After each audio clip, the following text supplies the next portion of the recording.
Karol bura ma Kisumu East. Olano mano momore kochakore otieno kendo kelo pek e weche mag somo kono. James Okoth nigi ler mathoth. En chieng' wuok tich odiechieng' machielo e tarik mar somo. Riyo mar somo e skul mar St. Mark's Nyabera dhi mbele kaka pile. Chandruogi midhiero maka kod kacha ok nen e kind jopuonjre, kata obedo ni picha manyiso chal mar alworani opogore. E skund primar ma Kasagam bende picha en mana kamano. Kata obedo ni mor kod ilo mar jopuonjre to nyiso gima opogre. Oula e kind jodak malorani ok en gima nyien ka higa nyaka midhiero makamanen mana kaka jadak Mesha Kochuodho leronwa. Wan gi nyithindo masomo Kasagam, wan wawegi bende wan gi mier machiegni gi skul kanyo. To pi osebedo ka en pi ma sama koth ochwe obiro mopong' nikech wan gi stream moro ka miluongo ni Auji. Auji ni endo ka pi duto tema town, pi ma Kibos, pi ma area ma Mbeme Giri kande te. To ka gisebiro to giyudo Auji ka wang' Auji tin. Seche moseyudo ka wang' Auji tin no to overflow kanye kama koro chako ginene godo chako ringo godo to donjo godo e skul. Midhiero makinde ka kinde ni osebedo ohinga e weche somo kendo bedo obadho kata mana e ordak ma alworani. Udiwa be pi opong' kata nyaka sama wuoye kodine. Asechodho pi ma nyaka nende ka chodho pi to kineno cho ma wantiere bende pi donje pi pong'o dhi e laro. Nyithindwa ok nyal tugo kata e laro kata nyaka sani onge kaka nyithindo tugi. Wawinjo matek. Season mar koth nyithindo nyaka dar. Sigolo ma skul nyaka lor ma nyithindo dok dala. Pi donjo nyaka classes. Koro chuno nyaka lor skul, lor classes gidok. To pigni koro nyoka tuo nikech nitie tuo monong' e tielo bacteria ma interfere ma donjo e tielo.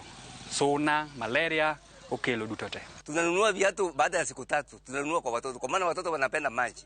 Na hawa malaria ndio hiyo kila saa. Tafadhali masukuli yetu hata walimu wamechoka. Msaidie walimu tafadhali. Midhiero ng'eny kendo kwayo margi opogore ka kwayo margi to en sirikal onego konywa. Wawinjo matek wan jonyuol. Nikech kata ka msaada owuok nokel kae ni miyo jok ma pi odonjonegi wan ok wayudi. Kora kwayo gima datem ni sirikal mabiro donjo kata sirikal madwa take over onego kelwa oduognwa kasi kwa vijana cha. Ncho chodho mtaro no kama mtaro gi chodho. Koro bedo maler. Koro wan gima wakwayo ni mondo oyawnwa Auji oket kata ka gin culverts go to oketgi to migi tunnels madongo. Kosetim mano to wang'e ni shida mar pigni en gima biro rumo. Kech gi liyo mar somo omiyo jopuonjre mijing'o mag somo kata obedo ni gikadhe midhiero mopogore ka koro dwaro nitie ni tend kaunti ma Kisumu kaachiel gi mano mamalo tiyo machiegni mondo one ni otieko midhiero ma oula kelo kinde ka kinde e alworani ma koro gie sani orocho mokalo chenro mag somo. James Okoth, Ramogi TV. Wadonje mago motendo koda weche mag tuoche nyakwara mogi tuoche ma ok landre kowuok kuom ng'at achiel kadhi kuom ng'at machielo ma idendo ni NCDs oyang ni nego atamalo 39 mar oganda e pacho ka mangima. Higa ka higa kaluoro nitie ni ka ochopo higa mar 2030 tho mawuok kotenore koda tuoche go nyalo medore nyaka atamalo maromo 50. Jafwambo mar Juitho Moni gi ler mano ochiw gi migawo mar thieth ma pacho ka. Nitie medruok e oganda ma wito ngimagi nikech tuoche ma ok game pacho ka. Ma kaluwore gi lipot mane ogol kod jalup jatend migawo mar thieth Rashid Haman mane loso kod jodito mag thieth e kaunti ma Kisumu. Rashid onyiso luoro e wi kwan mar tho manyalo medore mokalo nikech tuoche gi poni jodito mag thieth ok orito kanda mar konyo jopiny. Non-communicable diseases are a growing public health threat, accounting to 39% of deaths in the country.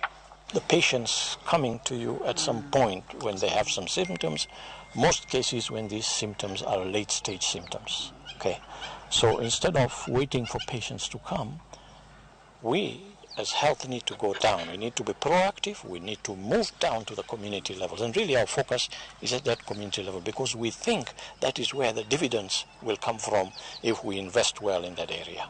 Jodito mag thieth e osiptal maduong' ma Moi Teaching and Referral mantiere Eldoret kod Ampath osebedo ka timo nonro kuom thuolo mar higni 4 e wi tuoche 4 ma gin midekre mar muomruok mar remo e del, kata mana high blood pressure, tuo mar sukari, kansa mar thuno kod kansa mar dhod nyodo.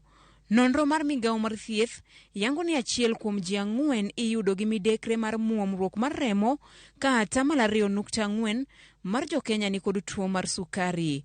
E higa mar 2020, joma mine mohewo 3,000 nowito ngimagi nikech kansa mar dhod nyodo.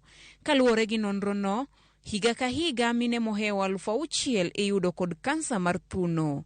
Oganda koro ikwayo mondo olim ute thieth mapiyo mondo ogeng' tho mikelo nikech tuochegi. If we are able to screen for these conditions, if people are able to go for screening themselves early for cancers, for diabetes, for hypertension, if they take the lifestyle messages given seriously and walk more and drive less, if they are able to also eat right, our traditional foods, more vegetables, it is possible to keep these diseases at bay. If we can take down these diseases, the management of these diseases to that level, I think we will have gained quite a bit of traction on our journey to UHC, because it means that we will be able to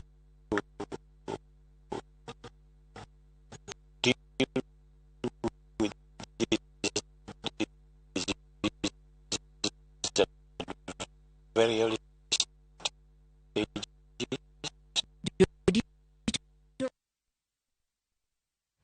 Ramogi watimo mos kaluwore gi ng'ikruok mar duol ma bende ne kelo ni weche motende koda weche mag tuoche ma ok gam kuwuok kuom ng'at achiel kadhi kuom ng'at machielo. Kata kamano wan gi geno ni wabiro medo luwo wechego kendo kelo ni gi kaka gimedo molonwa. To bende kapod wadhi mana mbele gi wechego manyien, wadhi magi mago motenre gi wechego mag somo, kama gige konyo choro somo mar lai manyien mar CBC chakre grade mar 1 nyaka 9 koro oseikore e pacho ka. Oyangi gi jachiw wach e lo piny owacho Cyrus Oguna mane obedo kod twak kod jodito mamoko mag somo. Jodito go bende noyango ni ikruok osetim makare maneno ni jopuonjre mag grade mar 6 mowinjo tim penj maduong' dwe mar 12 ikore ne penjgo. Otese kata subject mibiro tim gin 5 madito. Nagimedo ni lero ni jopuonjre mag CBC biro mana donjo e skunde midake ka bende gichopo e skunde madundo.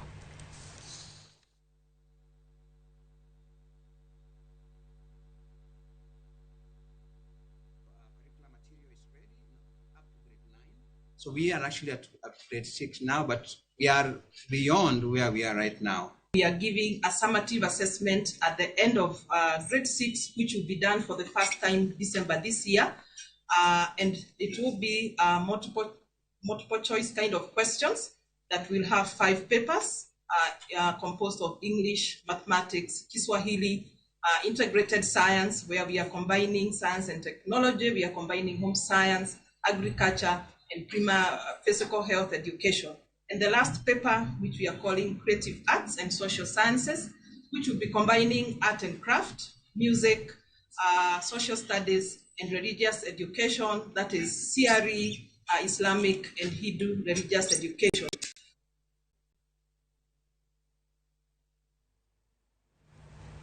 Wasudo nyako Ramogi kendo koro waduogo nyaka e weche mag siasa. Jatend duond bura mar maendeleo chap Alfred Mutua koro wuok e riwruok mar duond buche mar Azimio la Umoja One Kenya Alliance. Mutua koro wacho ne odhiriwore kod kweth mar Kenya Kwanza masiro jalup jatend piny Kenya William Ruto e laro kom matend piny Kenya e yiero mabiro. Mana kaka Edwin Okoth lero no atelo mar Azimio One Kenya Alliance to koro wacho ni Mutua ne osechako wuoyo kod jalup jatend piny William Ruto chon kendo wuok mare en ranyisi ni chuny e wuon ok ne nitie riwruok mar Azimio la Umoja kendo ne nitie Kenya Kwanza.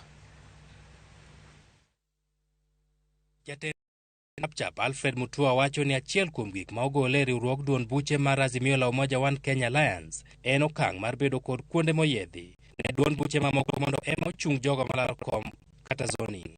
We, as Maendeleo Chap Party, have been shocked by plans of zoning that will effectively mean that we cannot contest seats and also benefit from funding as per the Political Parties Act. Mutua bende wacho ni duond bura mare pok okete mesa mar twak kod larruok kendo kata mana nonro mar oboke mane giketo e kok gi dwe mokalo ka gidonjo e Azimio la Umoja pok gineno. Today is exactly 1 month from the date we signed that document, and we have not received a copy. And so all we can do is that we suspect mischief, dishonesty, and attempt to fix us and others. We have also been excluded from Azimio lineups, campaign programs, and funding.